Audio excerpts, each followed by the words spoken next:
मिनश्शैतानिर्रजीम बिस्मिल्लाहिर्रहमानिर्रहीम।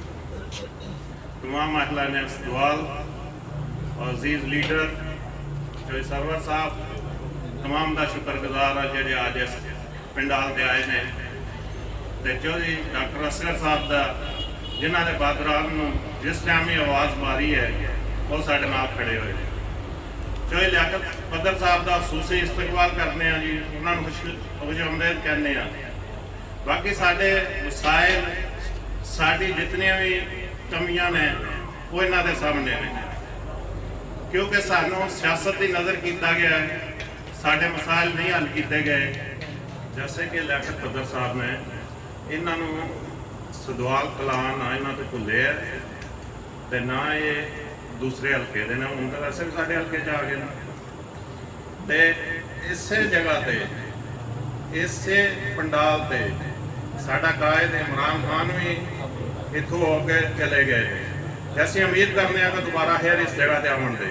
ये छोटी जी असी जी मीटिंग रखी है, ये इन्होंने बावर कराने वास्ते रखी है कि असी पिंड साडे विच के मसाइल ने ते के सानू मसले मसाइल और दरपेश ने, जिहदे विच सानू सियासी नज़र कर दिता जाता हर दफा।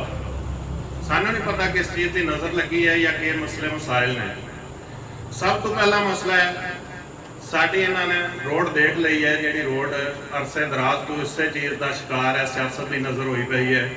क्योंकि जो एक रोड मंजूर हुई कोटले तो 3 किलोमीटर मंजूर हुई, अगों साढ़े में सियासत बहुत ज़्यादा। असी बिल्कुल तरस नहीं खाते किसी के अगे भी जाके कोई जवाब देने।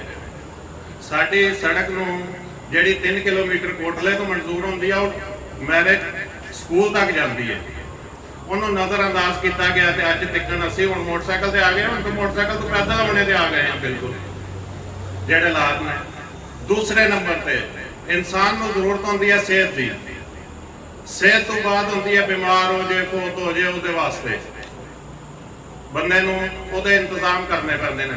सानू दोवां चीज़ों में काफ़ी मुश्किलात ने। जे तो साडा कोई राबता अल्लाह ताला नाल होवे ते असीं अल्लाह ताला नूं कह दईए कि बारिश होवे ते उस तो बाद फिर ना कोई तुहाडा सबर करके ते फिर बंदे का कोई होवे। क्योंकि साडा दोए रस्ता जिहड़ा है, साडा जिहड़ा रस्ता जनाजा गाह नूं जांदा है, उस तो बाद साडा जिहड़ा रस्ता है हस्पताल नूं जांदा है। देखो सेहत तैयार बंदे वास्ते है, और दोवे रस्ते इतने ही ना, इतना ज़्यादा काम नहीं है, साडे तो ज़्यादा है, साढ़े लीडर तो ज्यादा नहीं है।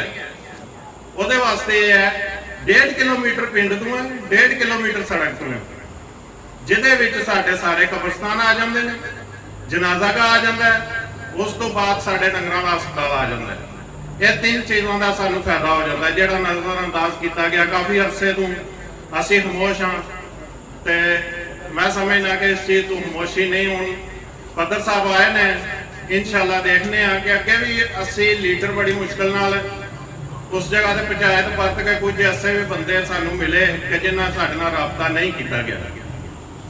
तो बिल्कुल अज भी सानू पिंड वाले लोग पूछते हैं कि यार तुसीं PTI के अगे तो लगे हो, सानू जवाब भी दो कि साडे वास्ते कीता की है। तीसरी गल ये है एजुकेशन के हवाले नाल कि साडा स्कूल है जिहड़ा वो साडा काफ़ी अरसे तो ये तो बिल्कुल सियासत की नज़र हुए है, वो इस गले हुए है। देखो बिल्डिंग मुकम्मल है, उन्होंने हाई होना चाहिए, जोड़ा नहीं हो रहा वो बिल्कुल इस तरह पे है बेरान। क्योंकि प्राइमरी नाल दूसरा चल रहा मिडल तक, वो फाइल होना एंड स्टेज तक पुजी है, पर साढ़े च उन्नी सकत नहीं है।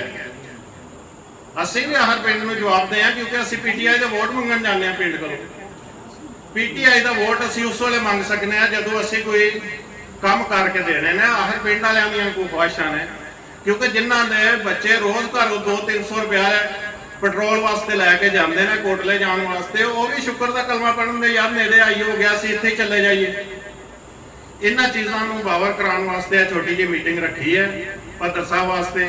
तो इंशाल्लाह असीं भी यही चाहते कि साडे मसाइल हल हो जाए, क्योंकि गलियां नालियां के काम होंदे रहंदे ने, छोटे छोटे काम जिहड़े ने उन्हां वास्ते असीं अपनी एजुकेशन खराब नहीं करनी। असी चाहते हैं साढ़े मेन काम हो जान, साढ़े दूजे पिंडों के नाल कोई सरहदां ने इस तरह पईयां ने जिन्हां विच असीं नहीं जा सकते। कोई काम और भी ऐसे है जिहड़े असीं बावर करा सकने, इन्हां नूं लादा मीटिंग च असीं दस सकने ऐसे काम है ने। पर मेन काम है एजुकेशन बहुत जरूरी है, सेहत बहुत जरूरी है। उस तो बाद इंसान वास्ते वो फैसिलिटियां कि जिन्होंने में सानू ज्यादा परेशानियां ने वो पद्धर साहब को दस दी नहीं जानी। तो असी इन्होंने तह दिल तो शुक्रगुजार हाँ एजाज साहब के, खान सुल्तान साहब के, लियाकत बद्दर साहब के अज आए ने। इंशाल्लाह मैनूं उम्मीद है कि हुण देखो अगे असी एक तनवीर साहब है उन्होंने असी कैंडीडेट खड़ा किया, अज तक वो इन्हों के नाल खड़े ने। एक शेरबाज साहब ने वाइस चेयरमैन ने वो अज तक इन्हों के नाल खड़े ने। कुछ वो भी लोग साडी हिस्टरी विच गुजरे ने जेडे सानू कहते होंगे कि यार पता करो तुहाडा कैंडीडेट नस ना जाए इत्थे, ते अज वो ही नस के दूर चले गए ने क्योंकि उन्होंने सियासी काम नहीं है। अज भी इस घर दे विच डॉक्टर बरादरान जिथे लोड़ पई आ वो साडे नाल खड़े हुए हैं ते सियासत दे विच भी वो साडे नाल खड़े ने। कोई ऐसा मसला नहीं सानू, ना ही ये घर असीं भर भी सकने हैं, साडे कोल इन्नियां फैसिलिटियां है ने, असीं सारिआं नूं बुला भी सकने हैं। पर बुलाना किसी गल नाल है ना। देखो असीं बुला लेने काम साडे सारे पेंडिंग पे, साडे काम किरे कोई लै जांदा 3 किलोमीटर लै जांदा, किरे कोई लै जांदा। तो लियाकत बद्दर साहब से इल्तिजा है कि वो देखें हमारे काम, देखें हमारे स्कूल में देखें। स्कूल का तो काम ऐसा है जो आखिरी स्टेज पे है, हमारी फाइल है उस जगह पहुंच गई है जहां आजकल हमारी हुकूमत है, कलेक्शन में है, चलो हमारी ध्यान। तो इसलिए मैं चाहता हूं कि लियाकत बद्दर साहब अपने ख्यालात में इन चीज़ों का नज़रअंदाज ना करें और हमारा कुछ ना कुछ काम जो है ना, ये जो मेन काम है, बाकी नाली गलियाँ ये जो छोटे काम हैं ये छोटे फंडों में होते रहते हैं। तो इंशाल्लाह मैं उम्मीद करता हूँ कि बद्दर साहब आ जाएँ तो हमें कुछ ना कुछ इसके बारे में भी कहेंगे। तो बाकी तमाम जितने दोस्त अहबाब आए ने, बुजुर्ग आए ने, आज की छोटी जी मीटिंग असी रखी है, इन्होंने मैं तह दिल तो शुक्रगुजार हाँ। लियाकत साहब का, खान साहब का, एजाज साहब रोलिया तो ने, बाकी जितने मेजबान ने इन्होंने सारे का शुक्रिया अदा करना। अल्लाह ताला हामीयां नास। अस्सलाम वालेकुम।